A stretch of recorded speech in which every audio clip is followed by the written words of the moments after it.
way of saying it. Who else has a question? Pleiadians, hello. Hello. You are? David. David, welcome. What's your question? I heard today that there's great problems in the Anu world. Yes, there are. Pardon? There are. Yep. 25 years ago, the probability was very high that Lizzie would show up to the planet, present himself as God, and the rest of the world would say, yes, this is God.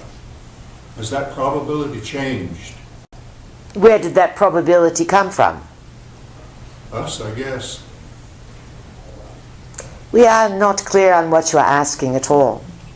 Well, it was disturbing that a Lizzie would actually show up in the flesh. A Lizzie, you're talking about reptilian beings? Yeah. How about being really clear so everyone understands what you are saying? A new lizard being would show up in physical form as God and tell us how he created all of us. And then the rest of us would fall down and worship him as God. And so you are asking... What's the probability of that happening now? Maybe it's decreased. The Anus have been in conflict, of course, about their plans. And as you understand their time sequence, they may take 50 years to pull things off, which is just a few days to them. You follow?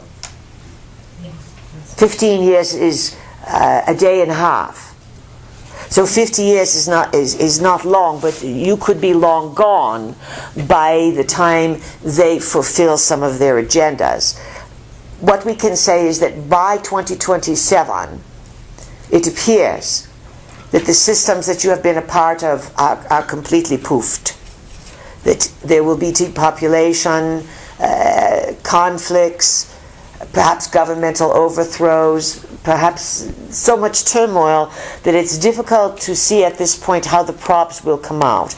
We believe that you are asking, would Anu return or Enki return in reptilian form to say, I am the creator God you have been praying to? Is that what you are asking? Yes, it is.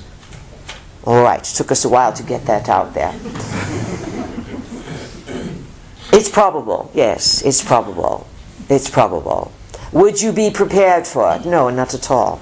It's not something that the human mind is presently capable of accepting. This is why our vehicle quoted George Bush #1 when he said, someone asked him, are you going to tell us the truth about UFOs?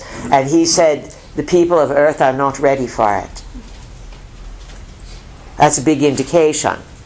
Now, in terms of reptilian energy,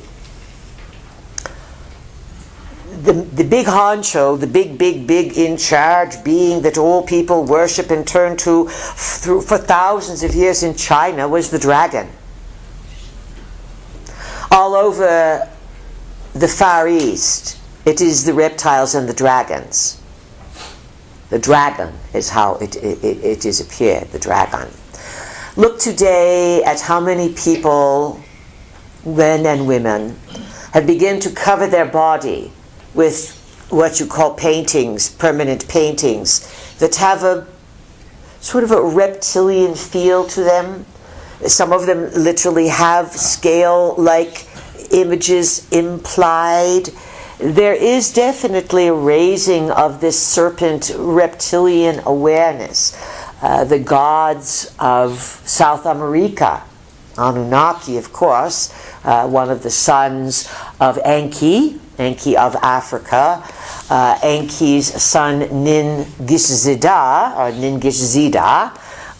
was sent with his giants, his team of miners, that they were later called the Olmecs, but they came into the Toltec region of the Americas, and they began to cultivate civilizations, build ports, but they were mining for gold. They were definitely mining. And they are still interested in gold. And there are countries today, Russia, China, India, who have made very big pronouncements about how much gold they have in their vaults. Recently, the state of Texas withdrew $1 billion worth of gold bullion from the Federal Reserve. The feds don't like Texas, not at all. Texas and a few other places are ready to do split-ski. This is happening all over the world, and those in the know are recognizing that gold not only is going to be the new dollar standard, it's going to be a return to Anunnaki type of a value system, but the Anunnakis are going to honor the countries who have the most gold. All over India, it is all about serpents, reptiles, and women with many arms, and humans with elephant heads. And what do you think all this is? Enlil's daughter, Inanna, sometimes called Ishtar, it was actually his granddaughter. And she would be the great-granddaughter of Anu. But when he visited, he had what you call a congress with her. And she became a favorite of her great-grandfather Anu, and he gave her the Indus Valley. Today you call that Pakistan. Seems to us there's all kinds of problems there as well. And she owned India. And if you look at the Hindu culture and the various caste systems, and you look at the genetic engineering, she appealed to her uncle, Enki, who had his laboratories in East Africa, and they started again to experiment. Is it likely that one of those reptilian gods will appear in reptilian form because of the age shift and change? Likely, but it could be not in your lifetime, because for them it's a few days or weeks. For you, it may be decades. However, we will say that you are going to be confronted sooner rather than later with the worldwide recognition that there are craft in the skies. And there's going to be a lot of confusion and false stories put out, and then it could be that a false war is started as if UFOs, bad UFOs, are attacking you. And then, dum-da-da-dum-dum-dum, the saviors come. But it is staged. Do you follow this? Mm-hmm.